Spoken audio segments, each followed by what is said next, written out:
Recession came along, the world fell apart, Mm. and on Monday of a week, I got a call from the player that was 10% of our business, and they said, guess what? Effective Friday, this project's over. We're cutting the business with you. Okay. I said to him, don't we have a 60-day notice clause in our contract? And his response was, I'll tell you the same thing I'm telling everyone else. Get a lawyer, get in line. Oh. Ooh. Hey there, friend. This is Stephanie Crevens, and you're listening to the Mid-Level Leaders Hot Mess Hotline, where we teach managers, directors, and vice presidents how to lead and think like an entrepreneur with a focus on strategy and innovation and doing the hard things when the times call for it. Today's guest is Wayne Patrick. He is currently the Chief Revenue Officer at AIS, an Indianapolis-based proactive IT consulting company. Wayne is a serial entrepreneur. He is a trusted mentor. He is a man who has lived many different life experiences and wants you to learn from his wisdom. We're going to hear today his experience as president of Professional Data Dimensions during the Great Recession and a hot mess that put that firm in hot water. Not to be cliche there, but it was some tough times. And you're going to hear about his thought process and his leadership skills that brought that company out of despair in a matter of months, not years, in a matter of months. So friends, let's dig into Wayne's story and his lessons learned from the Great Recession of 2008. Let's go.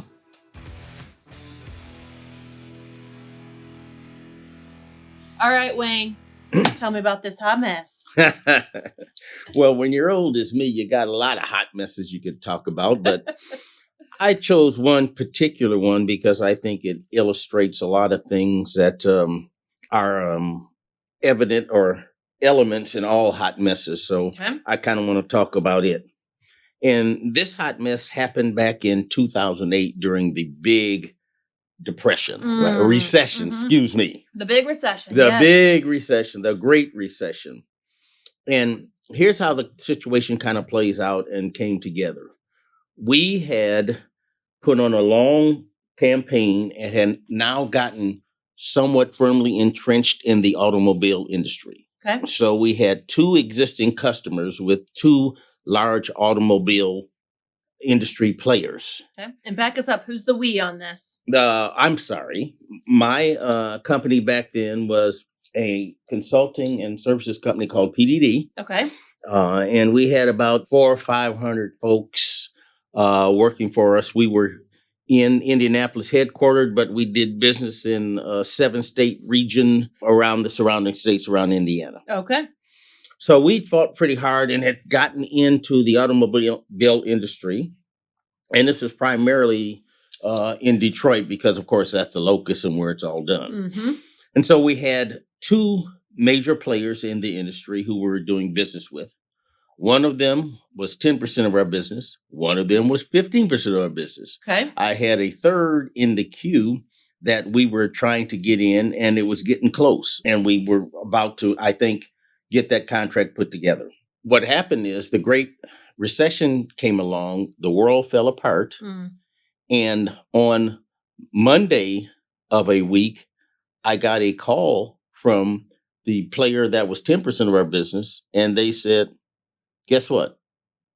Effective Friday, this project's over. We're cutting the business with you. Okay.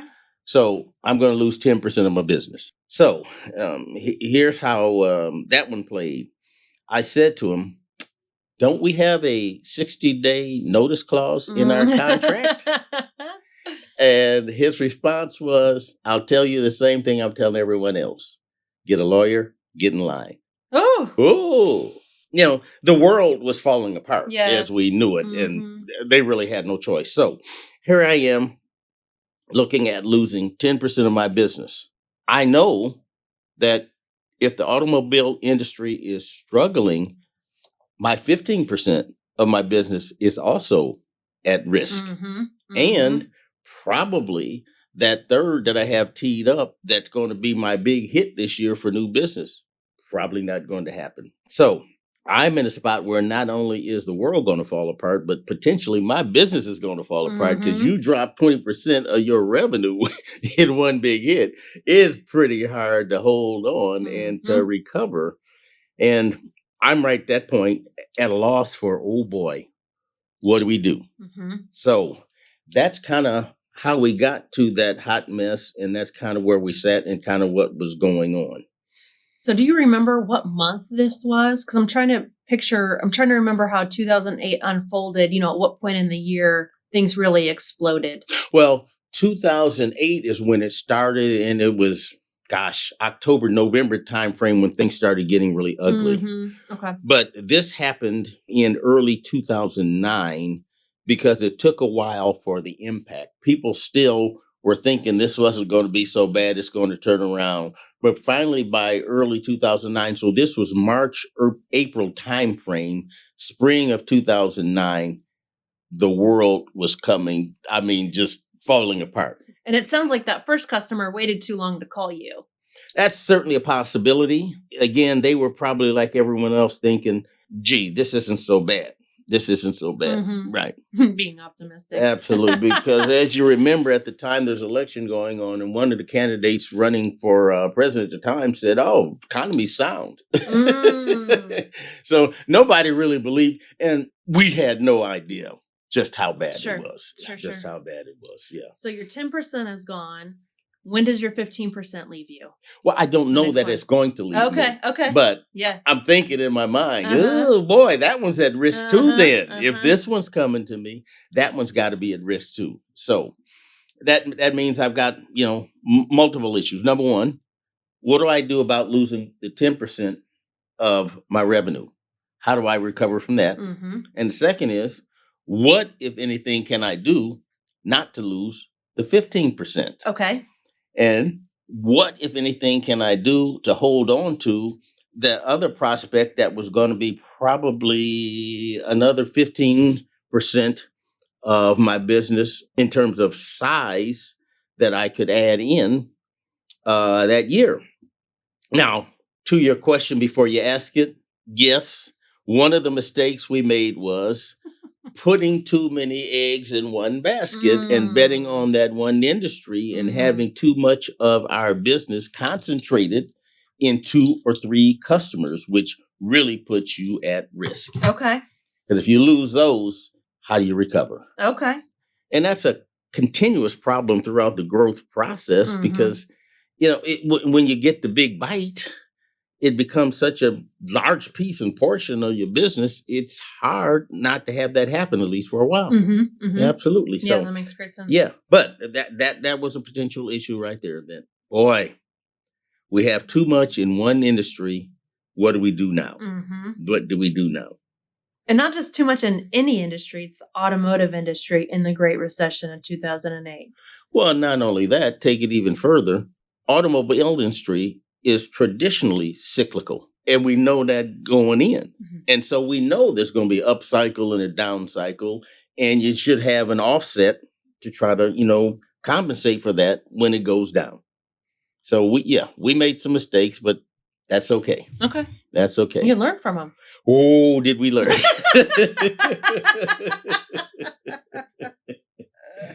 So walk us through those next months then. So first thing I did, and you'll hear this again later on, as I said, okay, I got to de-stress. So I went out for a run, and I ran. And I like to do that because I like to have my subconscious have a chance to work on the issue. Love it. Okay. So I went out for a run. Then I came back and I sat down and says, okay, first thing we have to do is kind of define the issue and the problem and decide what are we contending with here. Yep. So the first is, we've already talked about, potentially lose 10%, potentially lose 15%, potentially lose the major prospect. Now, what's that mean? Financial complications and implications, because cash flow is going to be, just excruciating. Second, I have covenants on my bank loan that it could get even worse. Oh. Yeah, because if I'm not maintaining those covenants, and if I lose 10% of my business and 15% of my business, I'm probably not going to maintain those covenants. Maybe I lose my bank loan. Oh. Right. Oh. Okay. Right. So it escalates and gets worse Oh, okay. quickly. Second, after that, I have to start to think about, okay, what messaging does this send to the organization?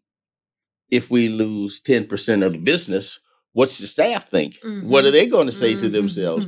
How are they going to react? What are they going to do?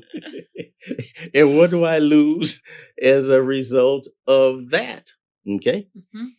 So, again, first thing we did was kind of define the problem and kind of think about what are the possible solutions. So I sat down with the CFO and my operational person, and we said, all right, first we got a financial issue. What do we do about that? Now, there's a couple of ways we can come at it. Those 30 people that constitute 30%, 10% of the business, they come off the project, I can lay them off. Okay. And so I don't take that hit. My revenue shrinks, but I don't have to carry that, expense load. But again, what's the implications to the rest of the company if I lay off those 30 people? Yes. What do they think? What are they going to say? Oh, we're already in a bad economy and he's laying people off. Uh-oh. You're not earning any friends through that. No, absolutely not. I can look at, okay, maybe some kind of partial layoff and keep some of them around. I can look at trying to hold on to all of them. And so I asked to have my CFO give me cash position. If we maintain these people, how much runway do we have? How long can we live? Because then that defines for me, how much time do I have to come up with an alternative solution, to backfill that revenue and maybe survive. Yes. And so that question becomes, do I have enough time to make that? Is that possible? Yes. Yeah. So if I hold on to them, how much runway do I have? Okay. Because payroll is probably what, 80-90% of your expenses? It's 60-70. 60-70. Okay. All right. Yeah. But if you take dropping 30 people at an average salary of about $80,000, that's a pretty hefty payroll.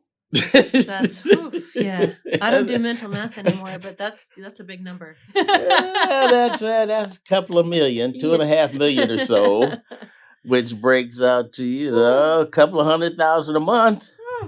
How long can you carry that, right? Oh boy. So define the financial implications, kind of define the internal cultural implications, and then, gosh, think about, all right, what can I do? How do I come at this? What are my options? All right. So told you we'd come back to this. Now that I've got it all stacked in there, I go for a run. And this is a couple of days later anyway. But I go out for another run and I let my subconscious work on this again. And then I come back and we sit down. We say, okay, now let's start thinking about what do we do? What's our options? What's our possibilities? How do we get through this? So I decided, here's what I'm going to do. I'm going to trust in the people in the company. All right. Wow. And I'm going to go to the organization and I'm going to confront them with the brutal truth. Okay. Here is where we are. All right. Here's what we need to do. Are you with me? Right. Yes. So I called everyone into the conference room, or the administrative staff anyway. And I did just that. Here's where we're at. We're going to lose these people. This is what it means. I mean, I told them everything. This is what it means from a cash flow perspective. This is how long we got to live. This is what we're looking at. Wonderful. Now, here's the options we got.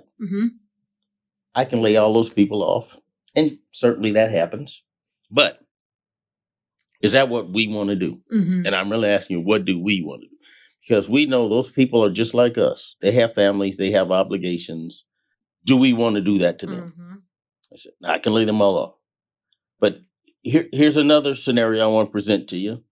And then after I do that, I'm going to leave the room. I'm going to let you think about it. I'm going to let you all talk about it. And when I come back, you can tell me what you want to do. And if you got an alternative plan, I'm good with that too. So here's what I'm thinking. And we've run the numbers and we think we can survive this way. Everybody takes a 5% cut. Everybody takes a 5% cut. I know that's a lot to ask, but that's a possibility. Then everybody in management takes a 10% cut. We should. And oh, by the way, and this, of course, anybody who has been in business knows and recognizes your faces all the time. I won't take any salary. I'll come out of the payroll altogether. Now, I'm going to ask the salespeople another question. And you're really going to have to get on board and help me if you really think this is the right thing to do. Can I defer commission? Okay. Push it out until we can get to a point and a place where I can make you whole. Wow. Now, I'm telling you the truth because I want you to be on board with this because it's going to hurt. It's going to suck any way we go about this.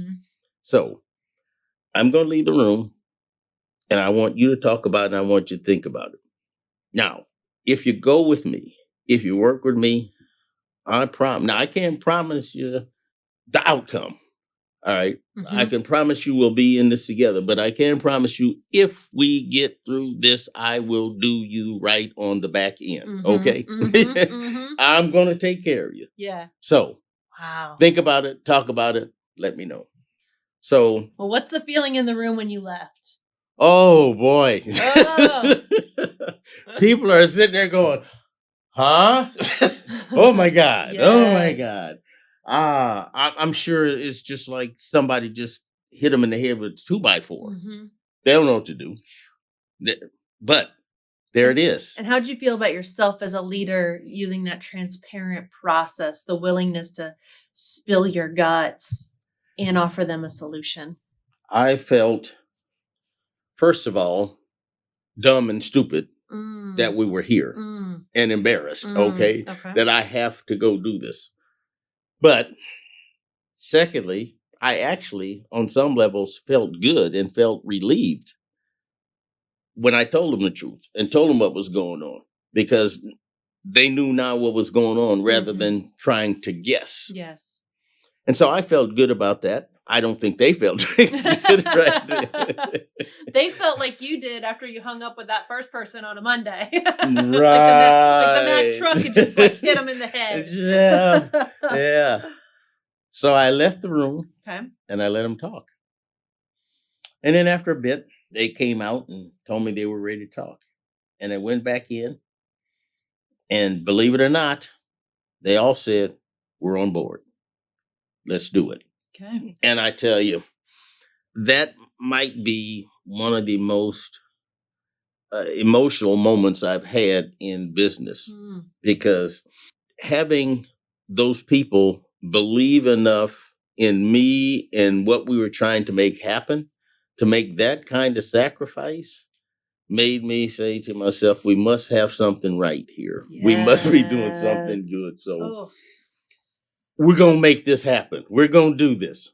So I've got goosebumps. I'm telling you. I'm telling you. Special. Yeah. And I don't mind saying and being honest about it. When I went back to my office after that, I sat down and cried. That's just, it was tough. And I felt so relieved, but I felt so good that, yeah, we're all going to be in this together and we're going to make it happen. So I actually put together, and of course had my legal folks do it, a contract with all of them. Wow. That defined, here's what we're doing. And here's what's going to happen when we get to the point where we can. And this is how you're going to be whole and how you're going to get back. So we had one major hurdle out of the way. That was the biggest piece and part of the puzzle. Okay. Then we said to ourselves, and I'd had the CFO working on it all along, let's see what we can do to find what we call cash at home. Okay. Let's look at our expenses.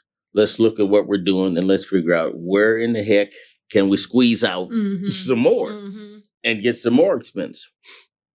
So we did a couple things and we adjusted some expenses and we found some more and we found some ways to squeeze some more expense out and get us some more cash flow. And yes, by the way, we probably should have been looking at that and doing that all along. that you're not the first person to say that. Yes, being comfortable having lots of cash. Yeah. Man, can we just spend it like water? Yeah. Mm-hmm. So we found several spaces and places within the existing expenses where we could save some more, cut some more out. And so that gave us a little more airspace, a little more room. Then I went to the bank. I sat down with the bank and I told the bank the same thing. Here's where I'm at. Here's what I'm facing. Here's what I'm doing. I need your help. Can we rework the loan? Let's do this so we can push it out and you can cut my payment. I can cut my payment down and give me a little more airspace and we can last a little bit longer. Now, the bank didn't jump up and down with joy. And say, oh, gosh, yeah, let's do this. Can't wait. But because I came to and I was straight and I was honest, they said, okay, let's do this. So rework the loan. Wow. They were, at a point they understood, okay, yeah, we can try this. And that maybe helps us and salvages the relationship and the loan as opposed to saying no. And maybe, that's what pushes them over the cliff. Yeah. So the bank reworked the loan and we got a little bit more out of the cash flow. Nice. So now we're feeling a lot better and we're feeling like we just might live. I love that proactivity. I mean, can you imagine how many customers came to the bank when they were one payment away from defaulting? Absolutely. Or 30 days in arrears. Yeah, absolutely. Absolutely. The same thing that the guy told me about your boss is true of your banker. You never want to surprise your boss. You never want to surprise the banker. Okay? Love it. Let them know. We got to put that in the meme. Oh, keep them in the loop. Okay, keep them in the loop. Here's where we're at. Here's what's happening. Communicate. So now we've kind of got the immediate financial concerns and consideration under control. And we've got a plan in a way that we can hold on to that 10%, those people. Okay. Now, the next one is, what do I do? How can I stop from losing the 15%? What do I do there? So, but it's a catch-22. If I go to the customer and raise the issue, and they're not thinking about it already. Now they are. Oh, yeah, this is an option? Yeah, we could do that. But if I don't go to them, back to what we're just talking about, do I get the surprise next Friday? So how do you come at this? So I finally decided this customer is as smart as I am, if not smarter. And they're already thinking about it because the world is falling apart. They're looking at everything they can do anyway. I don't hurt myself by going and talking. So I went to them and had a conversation with them about where we're at. What are you thinking? What are you looking at doing? And how can I work with you to help get us through this? Back to the same thing with the bank. They appreciated that and they liked that. And be honest, the initial comment was, ooh, not sure we know how you can. Because in fact, to be honest with you, we were really just maybe about 2 weeks away from giving you notice. So I said, okay, let's think about it. Let's try to figure out how can we work through this? Because you had the need, you still need to get this done. Yeah, you can push it off, but if there's a way we can salvage it, aren't we better off finding that? So we had a couple sessions around it. And finally, what we came up with is we would share the risk. I take a hit on the rates. And because I was taking a hit on the rates, they'd be willing to extend the project longer. Of course, they'd done their math and all of that for how long and what it meant to them. So because I was willing to take a hit on the rates and cut the expense to them, they were willing to work with me and go a little bit longer, which buys me time. Okay. And now I've got some time to try to figure out what else I can do or how else we can come at this and make something happen. So in some ways, it was all about, kind of buying time, because we all know that, business is it's a marathon. It's not a sprint, right? Yes. And we're trying to be in it for the long haul. We're trying to be in it for the long haul. Yes. So we bought some time and we figured out, how we could hold on to that one for longer and give me some more time to figure out something else. And longer means like another quarter, another like Then that's 50% of the contract. in this case, I got a 6-month window. 6-month window. Okay. I got a 6-month window. 6 months gives me some time to think about it, figure something out, and who knows, maybe find something else. Nice. Okay. To that point, the next thing was, okay, now we got a 6-month window. We've got all these other things working. We're doing all of these things. Where do I go find some additional business and revenue that so when 6 months gets here, even if I take this hit, I may be okay. So what we tried to do then was think about what industries are probably doing well, because even in the Great Recession, somebody's doing well. Absolutely. Somewhere. Absolutely. So we tried to think about and tried to figure out who right now is doing well and who should we be going after to try to get some business. And what's your sales cycle time?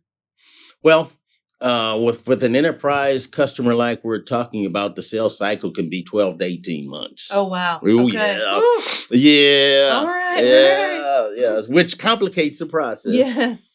But you also try to look at and have, and I think most folks try to do this, a mix of prospects and customers. So I get some quick closes and some medium closes and some long-term closes, right? Okay. In fact, I always kind of subscribe to the singles doubles philosophy, right? Oh, what does that mean? Well, that means that Babe Ruth hit a lot of home runs, right? But he also struck out a lot. We can't afford to strike out. So we try to hit singles and doubles. Just get on base. Yeah. And if we hit enough singles and doubles, we still score runs. Yes. Now, back to the mix. That also means, though, if I'm getting on base and scoring enough runs with singles and doubles, every now and then I can swing for the fence and go for the big one. Right. Yes. Right. So you got to have that mix and that distribution. Love it. So we identified a couple of industries where we thought, gee, they should be doing okay right now. Not surprisingly, one of those were people who dealt with bankruptcies, foreclosures. I mean, let's just be honest. They're doing pretty good right now, right? True story. True So, story. how do we get at them?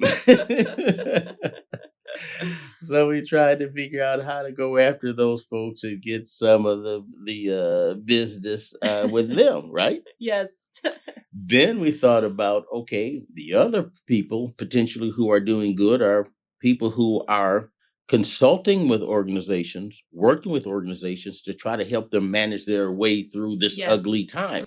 How do we get in with them? And so we refocused and rechanneled and went after those industries as well. We didn't certainly stop everything else, but we put renewed emphasis and effort on trying to get some of those folks who are doing okay now, and we could have some, potential wins there quicker to help us stay alive. Yeah. Yeah. Awesome. All Okay. right. Yeah, I mean, that is kind of morbid. As other people's lives are crashing around them, there are people that are, I don't want to say benefiting from it, but they're positioned to serve. Well, somebody somewhere is always doing really, it doesn't matter. Somebody's doing right now in this economy we're in, although actually I think it's a fairly decent economy right now, but it is. Even through the worst time of it, somebody was doing well. That's right. Somebody was doing well. Well, and I was just looking, I know this will be dated when it comes out, but I was just listening to the Indiana unemployment stats for this previous month. We're down to 4%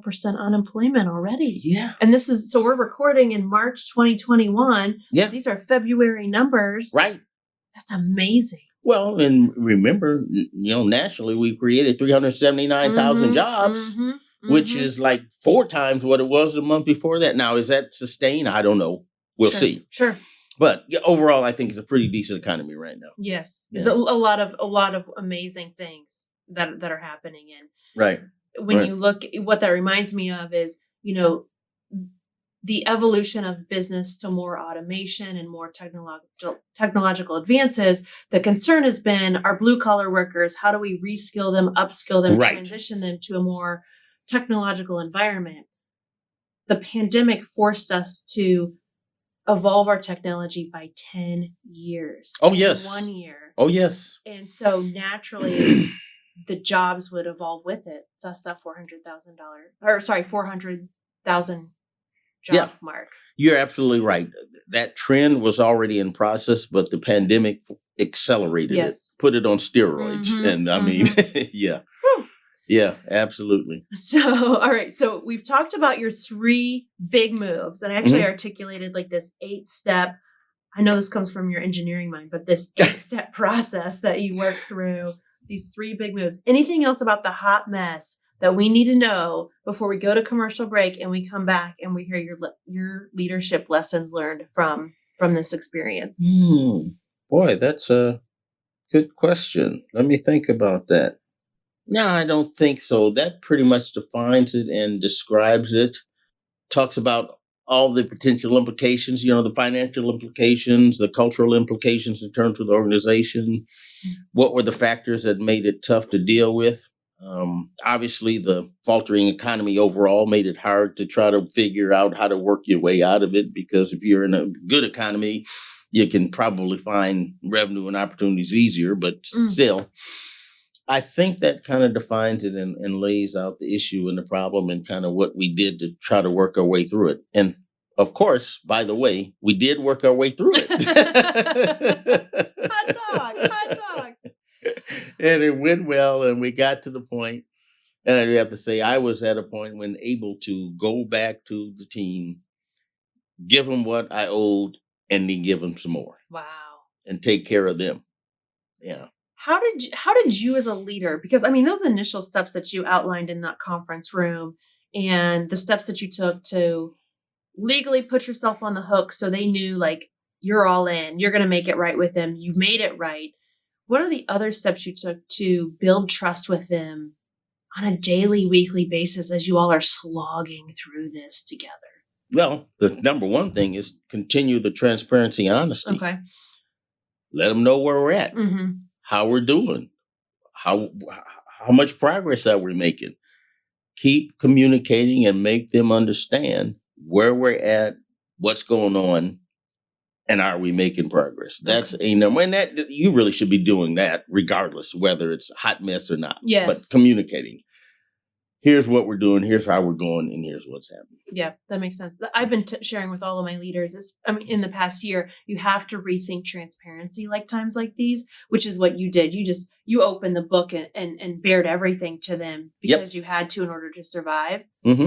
Why can't we have that same kind of transparency all the time so that people understand like the stakes that are at play when you're goofing off every Friday afternoon? Really, exactly. You're absolutely right. And that, I think, is something that we do need to do. We just don't do as much of it as we should. Yes. Well, back to what Good to Great, you say, confront the brutal truth, right? Yes, yes. Yeah. Yes. The numbers are the numbers. They're not going to change. That's right. Absolutely. So, communicated.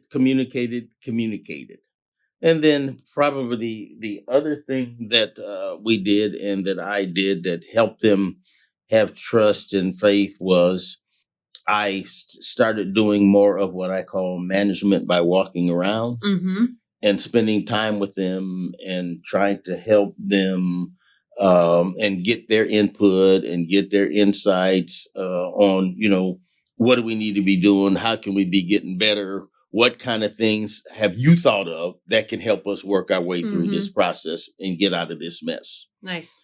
Great to do that. But the other thing you have to remember too, though, is you have to be honest and you have to actually take it into account and do something with it. Okay? Yes. If you just go out there and have they're not going to believe. In fact, that makes it worse. That makes sense. But, they also do have to understand, and you have to be clear about that, is, I want your input and I want your ideas. I'm not going to guarantee we do everything that you say, but we are going to listen to it. We are going to evaluate it. And in fact, you're going to help me decide whether or not we do it. Yeah.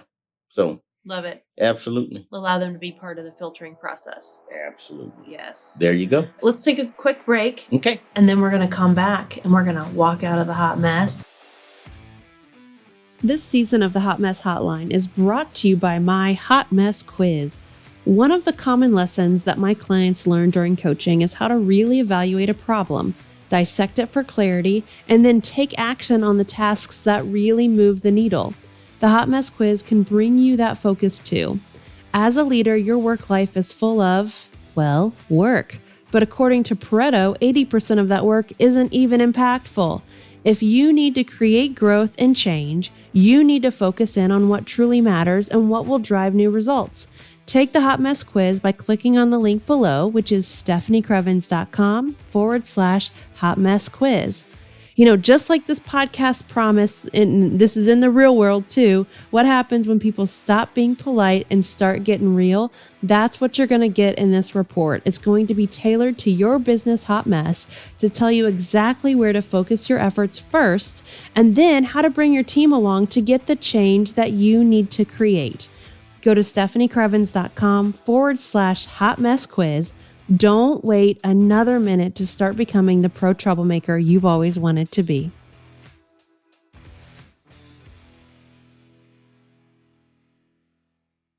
All right. Welcome back. Thank you. So at what point did the skies open up? The future looked pretty bright. You all were able to see the light at the end of the tunnel. What happened? Well, actually took about 6 months. And quite honestly, not all of that was because of the steps we had taken. Some of it was because the economy was starting to turn and we could see that things were going to get better. Okay. But because we had taken the steps that we had taken, we were in a position where we're seeing things start to turn for us. We're seeing things start to come back. We're in a much better position financially and from an expense perspective. And so we were actually starting to get back to the point where we were building some cash reserve as opposed to holding our breath, hoping that it wouldn't run out. It's always a great feeling. Yeah, absolutely. So after about 6 months or so, we got to the point where we could see that there was potentially going to be an end. And we started to shift gears and think about how I could begin to internally take care of the folks and how I would be able to start to restore them and help them get back to whole. Okay. And so we started to put in place a plan for that and did the same thing. Here's my plan. Here's what I'm thinking. What do you guys think? So Wonderful. same thing. Be transparent. Let them know what's going on. Mm-hmm. And what was your turnover like during this time? You know what? We didn't have any turnover. Wow. Well, and not all of that was because of what we'd done again either, because the economy was so poor. Where were they going to go? Right. Yeah. But at the same time, I think it said a lot that everyone was, I know it said a lot. Everyone was willing to take the amount of risk and buy-in that they did to help us get through it. So turnover was not bad at all. Okay. So what do you attribute to your success? We're 12 years out, 11 years out from that situation. What do you, looking back, what are you now able to attribute to your success then? Well, one we talked about is the transparency. Mm-hmm. The second is, I think, being willing to do the really hard, difficult things that you have to do to make it and get through. Because it's been pretty easy to, kind of throw up the hands and say, oh boy, this is overwhelming and it just not going to work. We're going to be done. Yes. It's got to, you never, ever, ever quit. Right. And so that's part of it, is the willingness and the grit, which is critical for everybody who's going to be in business. And you know that. You got to have the grit to be able to stand in there and deal with it and, take the hit. So I think that grit and that perseverance, absolutely. Yes, I love it. Yeah. What did you learn about yourself during that situation? A couple things. One, and probably most important, you're tougher and more resilient than you think you are, and you can deal with a lot more than you think you can. Right? If you're just willing to take the shot and take the chance, it really is true. You give up mentally, before you really need to and have to. Yeah. Oh my gosh. So if you just true. you're stronger, you're tougher, and you can take a lot more than you think you can. So that probably is the number one thing that you really do have what it takes and what you need to get through it. Yeah. Yes. Oh, agreed. When the pandemic hit, gosh, it's been pretty much exactly a year ago now. It has. I knew that for me, it was a game of perseverance, and we're going to take it one day at a time. And it wasn't until about 2.5 weeks in when I got the phone call from the biggest client, we're putting this on pause. And I was like, okay, that's fine. Like this will leave my life. This will leave my work life. And I know that the next thing will come because we're ready. I'm going to put in the hard work. I don't know what that is right now. I need to go work out. I'm not a runner, but I need to go work out, clear my brain. And the next thing will come, and it did. And I grew by 65% last year. Yeah. So it's absolutely. Absolutely. Perseverance and grit. And as the book title is you can do hard things. Yes. So true. All so true. What did you learn about your team during this difficult situation? Well, first of all, that people, if you are treating them right, are committed and are engaged and really care and want to make it happen. Yes, they're there to get a paycheck, but if you're doing things right, the people are committed. They do care. They are committed, and they want to see it happen. They do buy into the mission and the vision. If you allow them to see where you're going, they're willing to help make it happen. Yes. Because they want to see it happen, and they want to have some impact. They want to make a difference. They want to have some value.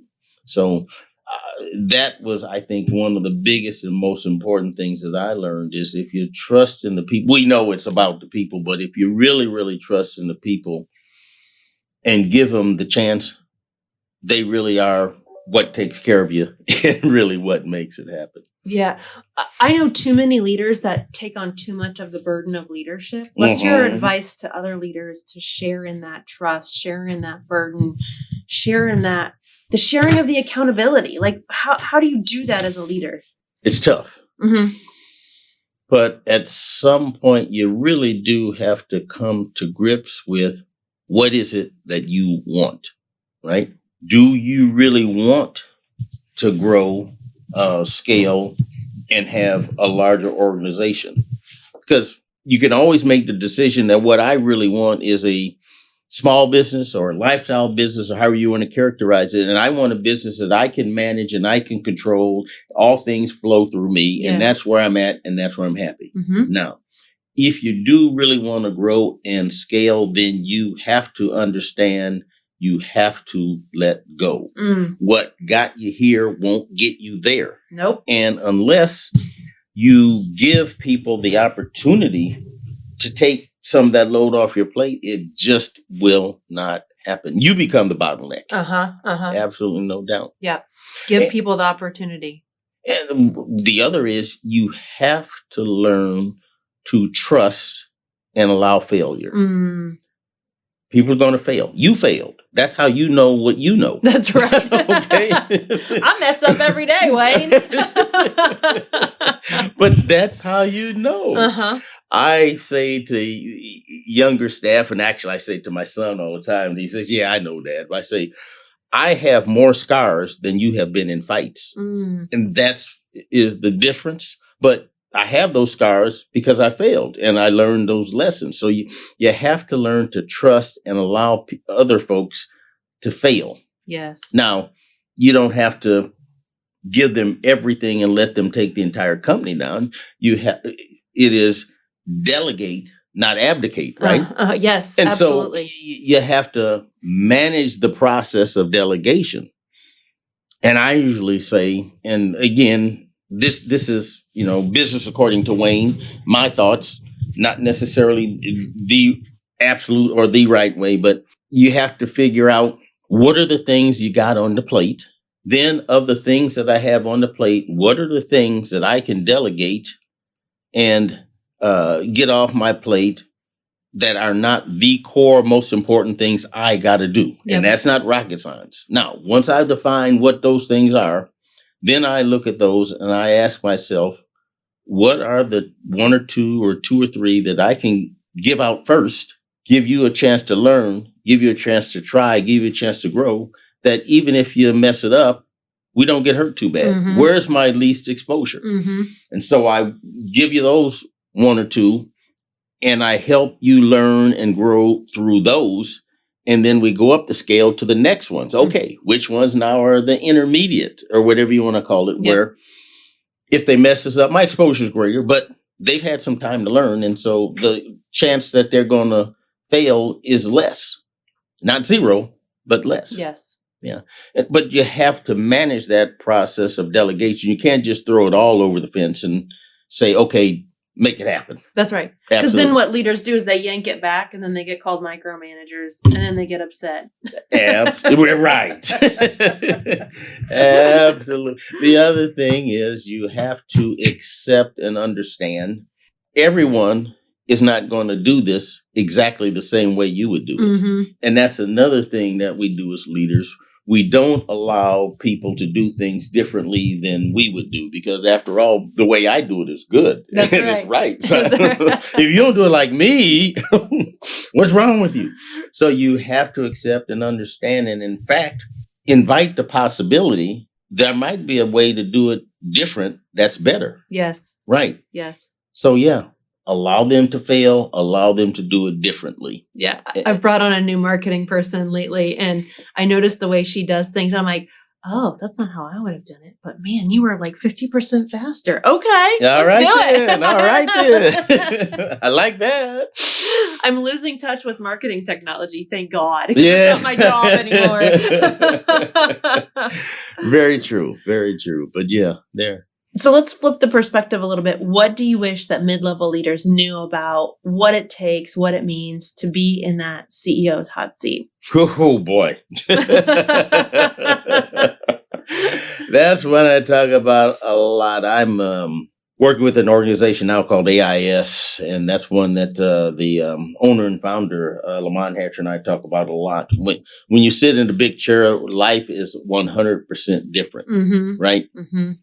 The number one thing I think that they would understand and recognize is when you're in the big chair, you have a lot of insight, awareness, and experience that they don't have. And by that, I mean, you as an individual and organization are looking at that problem from the perspective of your silo. Mm-hmm. The owner or the leader is looking at it from the perspective of the organization. Mm-hmm. And yes, from the perspective of your silo, it may not make sense. But from the perspective of all the things going on in the organization, it makes sense. Yes. So accept and understand that leader knows things you don't know about what is going on. Now, that also goes back to something we talked about earlier, which is that leader, the more that leader can communicate and get you or make you aware of what is going on, Mm-hmm. the easier it is for you to understand and accept what's going on. Yes. But regardless, you still have to accept they know something I don't know. Yeah. What's your best advice for that mid-level leader who is ambitious, driven, probably wants to be the owner of something one day? How do they put themselves in the CEO's shoes when they're not there yet? And support the CEO, basically. Well, not rocket science, common sense. Number Mhm. one, do your job. Yes. Do it well. Yes. But then secondly, back to what we were just talking about, do as much as you can to learn about the business. Mm. If you're in accounting, learn what goes on in operations, learn what goes on in delivery. Understand the business, not your particular skill set, capability, and area. The more you can understand and learn about the business, where it's going, what it's trying to do, the better you're going to be able to support the mission, the vision, and the objectives. And the more you'll be able to understand those decisions that the leader makes and help the people in operations do their job better. Mhm. So as much as you can, learn and understand the business. Great advice. Absolutely. First, do your job. Second, learn about other people's jobs. Absolutely. But do your job. Of course. Do your job. We got a lot of mid-level leaders out there. They get real nosy about things. They lose track of what their job is sometimes. Right. But do your job. Yes. No doubt. Yeah. Good. Well, Wayne, thank you so much for this conversation and sharing your words of wisdom and your experience. I knew we'd have a great time. I had a great time. Really enjoyed it. Thank you so much for having me. Yeah. Truly appreciate it. And I hope that, and I say this to folks all the time, my value is I'm old, been around a long time, and I can tell you a lot of the dumb stuff you shouldn't do. So I hope that's been a value and folks profit from what we've talked about today. Yes, you learned it here. And now I owe you breakfast. There you go. Looking forward to it. My friend, how is that for an episode with Wayne Patrick? Please use his experiences to your advantage. We all have things to learn the hard way throughout our careers, throughout our professions and our lives. But I know that from the bottom of Wayne's heart, he wants to share his knowledge, his wisdom, and experiences with you so that you don't make some of the same mistakes. Now, Wayne has been thrown into some tricky situations and certainly learned to make the best of it. I want to summarize for you what I've heard during our conversation. Did you hear his approach to this problem as it unfolded? He's an engineer by training and it really shows, but let his process be your process. 1, define the problem. 2, work through what are all the things that could happen, what could go right, what could go wrong. 3, brainstorm all the possible solutions that could solve the problem. 4, review all of your options and all of those things on your brainstorming list. 5, turn to your people and trust them. You have to be willing to share some of the burden in order for them to pick it up when times get tough. 6, confront the situation with the brutal truth. 7, ask your team, are you with me? Be transparent with them so that they can join in with you. And then 8, ask the question, what do we want to do? In times of crisis, when the tough get really tough, turn to your people and ask them to be with you, but also be transparent with them so that they are working with all of the information that you're working with. Some of the other top lessons that I've taken away from my conversation with Wayne: share the burden, be proactive. I loved his little gem. You never want to surprise the bank or your boss. How true that is. If you're willing to dig in, or if you want to dig into some of these topics that we talked about here, when Wayne said you've got to have grit to keep going, you've got to persevere. There's a great book called The Hard Thing About Hard Things, and it's a wonderful book to help you understand how to have perseverance during the hard times in business and how to do the hard things. And then also Harvard Business Review has an amazing book on strategic negotiation. You heard some of that in Wayne's conversation with his second customer, right? Like, how do we negotiate on something bigger than just the agreement in front of us? And Harvard Business Review has a great article on that. I will put the link to both the book as well as Harvard Business Review's article in the show notes so you can dig into those further. All right, my friend, it is time to get off the internet, be a pro troublemaker that gets shit done, and I'll be with you next time.